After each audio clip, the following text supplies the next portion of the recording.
In one of my counseling classes that I took in school, the professor was telling us that every single human being has three basic needs. We have a need to feel significant. Our lives just have to matter.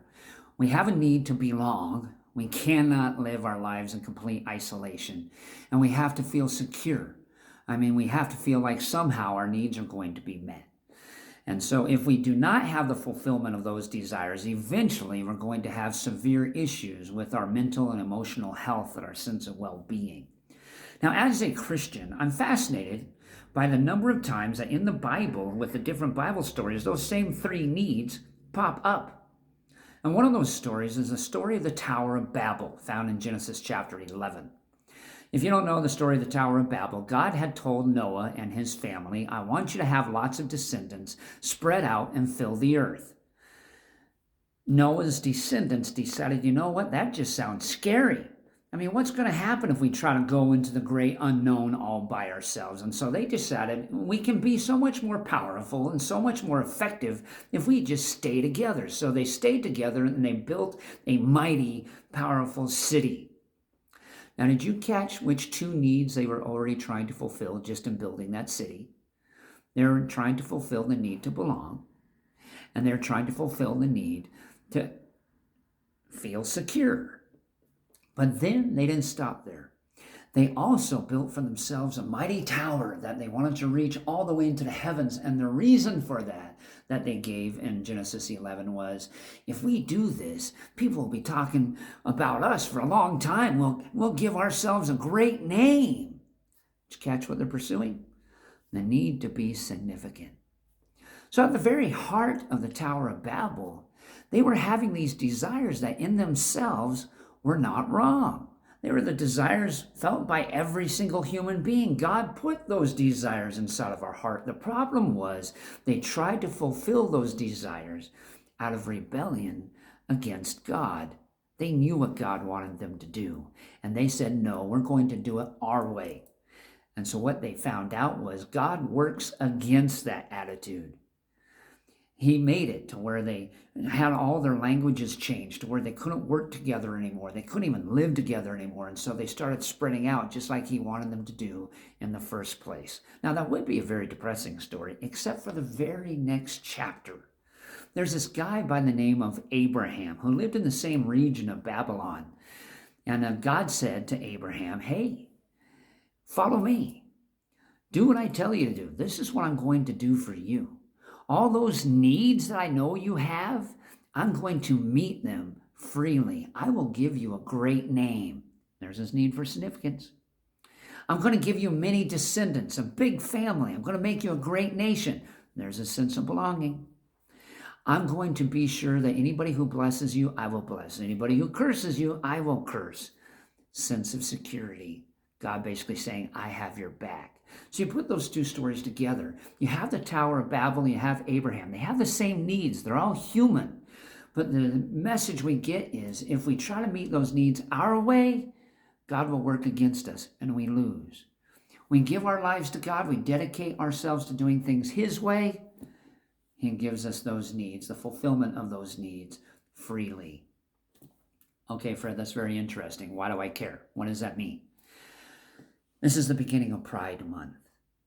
And if I can just speak for a moment, not to the people who are like the diehard activists out in front screaming for their rights, because truthfully, all they're going to hear me say, no matter what I say, is they're going to hear me say, I hate them.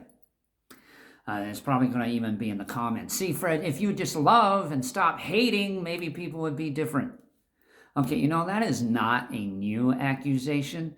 Back in the Roman Empire days, 2,000 years ago, they were throwing Christians into the Roman arena. And do you know what they were calling them? The haters of humanity. That's how they were described in the history books. Christians were the haters of humanity. It didn't matter that they were taking care of the needs of the poor.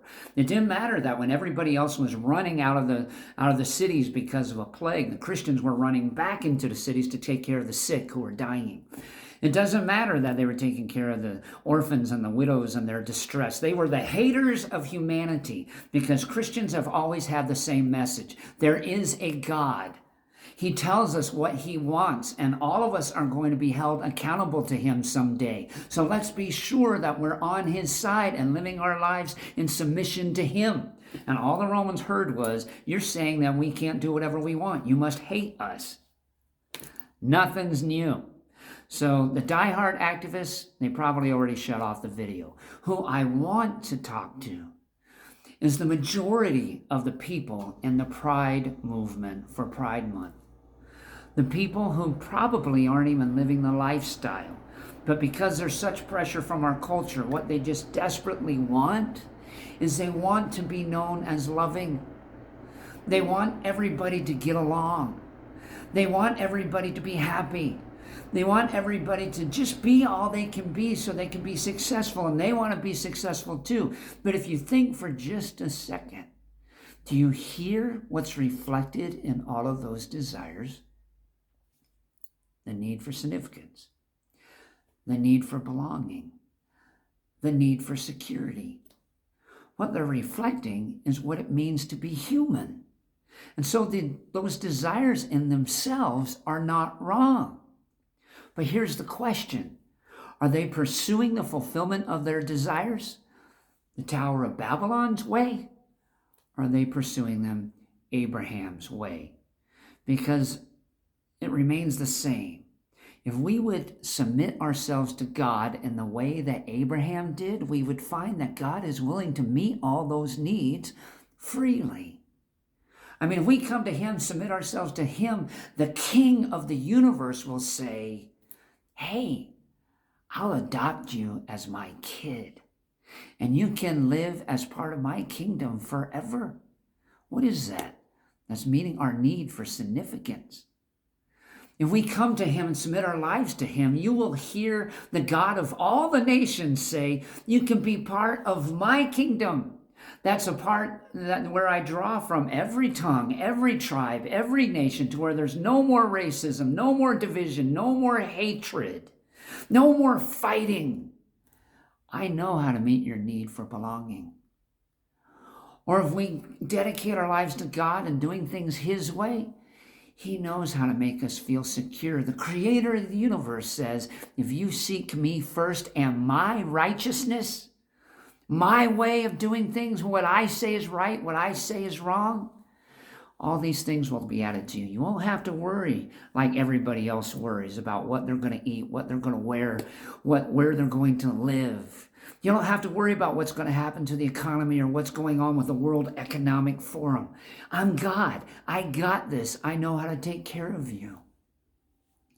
God loves you, and so do I. But the Bible's clear. He says it more than once. God is opposed to the proud, but he gives grace to the humble. So when we puff out our chest, we tell God, God, I'm going to do things my way. I don't care what you say. I'm going to have a month that's called Pride Month. Guess what? God is opposed to that. And if you look at the news, he's already working against it. But he gives grace to the humble.